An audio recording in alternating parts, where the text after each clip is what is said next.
সুনামগঞ্জ সদর উপজেলার পূর্ব ইব্রাহিমপুরে ইফতার ও দোয়া মাহফিল অনুষ্ঠিত হয়েছে।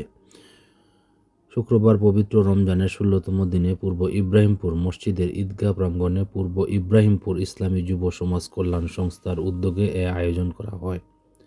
সংগঠনের সভাপতি শাহ আলম শেরুলের সভাপতিত্বে অনুষ্ঠানে স্থানীয় গণ্যমান্য ব্যক্তিবর্গরা উপস্থিত ছিলেন।